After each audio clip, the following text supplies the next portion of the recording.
안녕하세요. 대학생이 들려주는 꼭 알아야 하는 시사 소식 5분 대학입니다.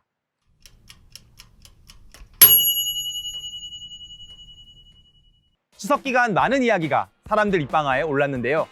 첫 번째 소식입니다. 국민의힘당 윤석열 후보가 또 막말을 했습니다. 13일 안동대를 찾은 국힘당 대선 후보 윤석열은 대학생들을 만나 정신이 아득해질 정도로 망언을 쏟아냈습니다. 윤석열 후보는 먼저 육체노동과 특정 인종을 차별하는 발언을 했습니다. 사람이 이렇게 손발로 이런 노동으로 하는 그렇게 해갖고는 되는 건 하나도 없어. 그거는 이제 인도도 안 해. 저 아프리카나 이제 하는 것이고. 이어 해고를 쉽게 할 수 있어야 된다고 주장하며 청년들이 비정규직 일자리를 바라는 것처럼 말했습니다. 임금에 큰 차이가 없으면 비정규직, 정규직이 큰 의미가 있겠어요? 특히 요새 우리 젊은 사람들은 어느 한 직장에 평생 근무하고 싶은 생각이 없잖아.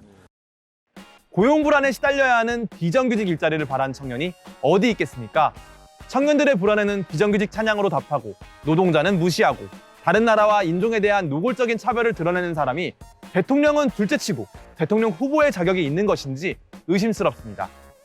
이어 윤석열 후보는 대학생들에게 인문학은 공학이나 자연과학을 공부하며 병행해도 된다며 기업이 원하는 취업하기 좋은 과가 아닌 인문학은 소수면 된다고 말해 대학을 취업사관학교로 학문을 기업의 입맛을 기준으로 평가하는 얕은 인식을 드러냈습니다.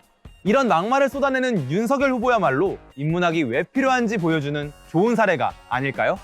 두 번째는 더불어민주당 이재명 후보에 관한 소식입니다.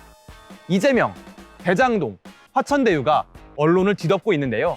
그래서 이재명 후보가 어떤 의혹을 받고 있는지 기억하시는 분 있으신가요? 아마 거의 없을 겁니다. 이재명 후보 아들이 화천대유에 취직했다는 등 터무니없는 의혹 제기는 초기의 거짓으로 판명났고 지금은 보수 언론과 국힘당에서 뭔가 있는 것처럼 냄새 피우기만 하고 있기 때문인데요. 화천대유가 현금을 인출했다, 화천대유가 1,000배 수익을 냈다는 부풀린 보도를 통해 이재명 후보와 직접적인 연관은 제시하지 못하지만 어떤 문제가 있는 것처럼 꾸며내고 있는 것입니다. 5분 대학에서 이재명 대장동 의혹 관련 사실을 완벽히 정리해드리겠습니다. 결론부터 말씀드리면 대장동 개발은 건설업자들에게 모두 흘러들어갈 뻔한 개발 이익을 국민의 이익으로 환수한 오히려 이재명 후보가 칭찬을 받아야 할 일입니다. 성남 판교 대장동 27만 8천 평. 이 대장동 개발 사업은 원래 한국토지주택공사, 즉 LH가 주체가 되는 공영개발로 진행될 예정이었습니다. 하지만 정치권의 압박을 받아 건설업체가 모든 이익을 가져가는 민영개발 방식으로 전환됩니다.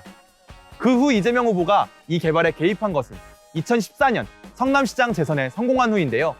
대장동 개발 사업을 다시 공영개발로 전환하기 위해 이재명 후보는 성남시와 민간 건설업자들이 공동으로 투자하고 이익을 가져가는 형태를 취합니다. 성남시가 모든 비용을 부담할 수 없으니 성남시는 사업을 허가해주고 민간에서는 개발 비용만큼을 투자하기로 한 것이죠. 이때 참여한 기업 중 하나가 바로 부동산 개발업체 화천대유 자산관리입니다.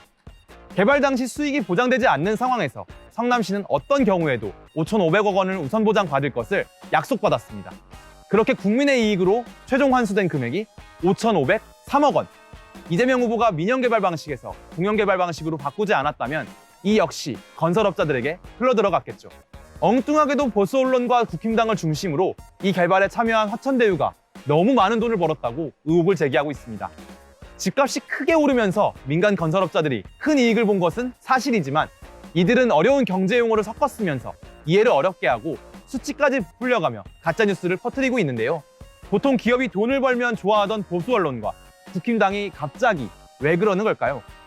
바로 국힘당을 비롯한 적폐 세력이 민영개발을 통해 모든 이익을 독식하려는 건설업자들과 깊은 연관이 있기 때문입니다. 앞서 말씀드린 대장동 공영개발 계획을 민영개발로 하도록 정치적 압력을 행사한 사람, 바로 국힘당의 전신인 새누리당 신영수 의원입니다. 신영수 의원의 친동생은 대장동 개발과 관련 뇌물을 받은 혐의로 구속되기까지 했습니다. 또한 화천대유에 취직했던 건 이재명 후보 아들이 아니라 국힘당 곽상도 의원의 아들이었다는 것. 원유철 전 의원은 본인이 화천대유에 고문으로 있었던 사실이 드러났습니다. 뿐만 아니라 같은 시기 국힘당 인사들이 대장동에 땅을 사놓고 있었다는 것이 계속 밝혀지고 있는데요. 이 정도면 이재명 대장동 의혹이 아니라 국힘당 대장동 의혹이라고 불러야 할 정도입니다.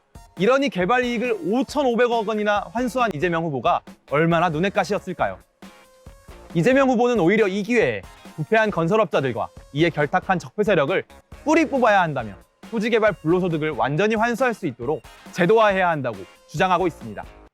앞으로 이제 토지 개발 인허가권을 행사해서 생기는 이 불로소득 개발 이익을 완전히 정부 차원에서 지방 정부든 중앙 정부든 정부 차원에서 환수할 수 있는 장치를 만들고 언론과 정치권의 이재명 후보에 대한 공격이 오히려 건설 개발의 이익을 국민들에게로 돌릴 수 있는 기회가 되었으면 좋겠습니다.